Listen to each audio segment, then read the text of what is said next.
And I'm really excited today because we have a very diverse panel here, actually.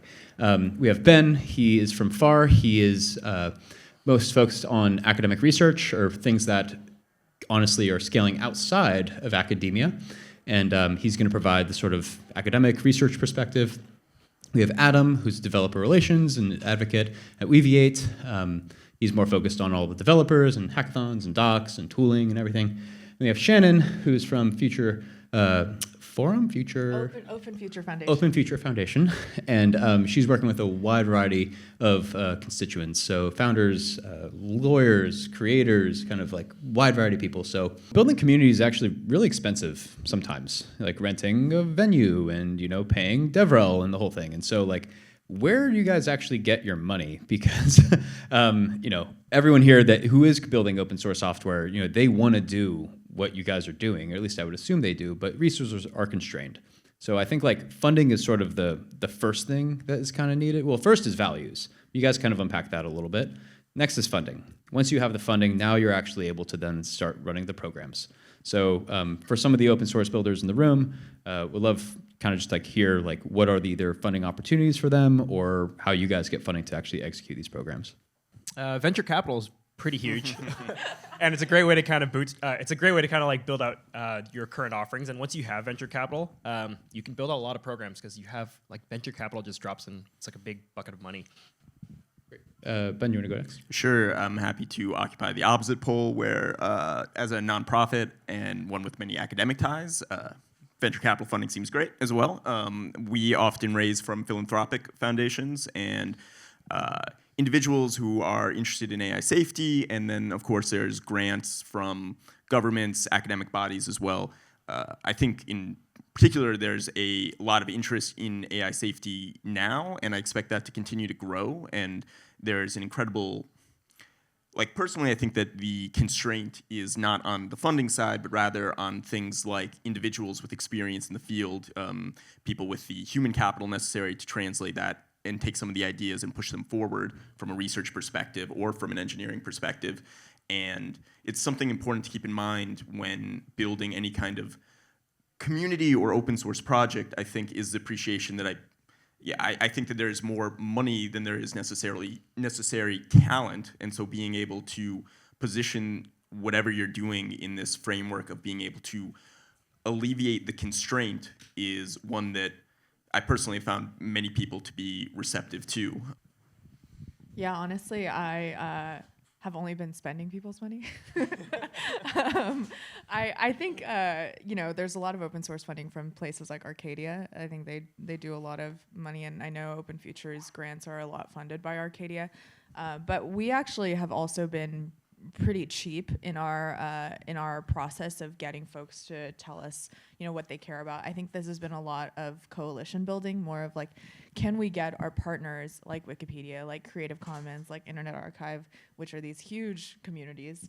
I only hire people who've really been in the ecosystem, and so like you normally have to like be around, keep on showing up, and kind of like work with us.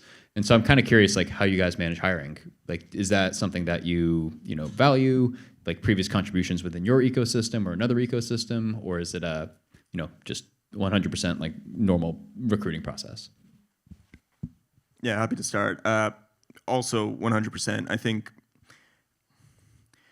it's so cliche to say a group is mission-driven. I do think we're mission-driven, though, and it's like really obvious because often if you're working with FAR or another group on AI safety, you could also probably be making far more money somewhere else, and it's because of the belief in the importance of AI safety or related topics, and also the intellectual interest and the, in some sense, agency to be able to pursue ideas that you might not be able to do in academia or at a frontier lab, but be able to do it within FAR and with the resources you need to really push it further.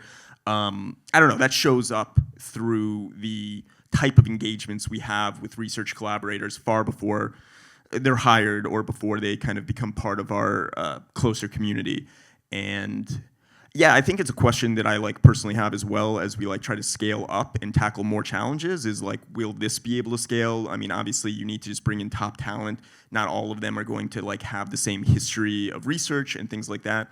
But at least for now, I just think that it's such a great heuristic and great way to assess is like, yeah, people who show up and clearly have an interest. Can definitely echo this. I think if you show up to events and you kind of engage with the community on some ongoing basis, you kind of create some credibility and some awareness of like who you are and branding for yourself.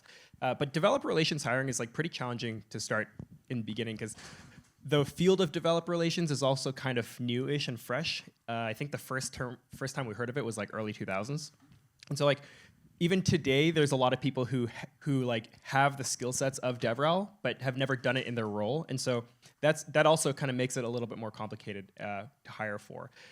It also changes the dynamic when you're hiring in a closed source company versus an open source company. So I think what my strategies are to lean into some of the past experiences of these people and do their past experiences align with some of the initiatives and goals that you want to achieve moving forward, whether you're at closed source or open source companies doing this.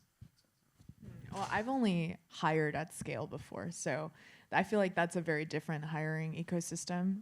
But I have been hired in the open source ecosystem, and I do think it has been like, how do I even show up or show that I'm a part of this community, having not really been in it my entire life? You know, having been more excited, I suppose, or excited is the wrong word, but having had more experience in private companies or startups.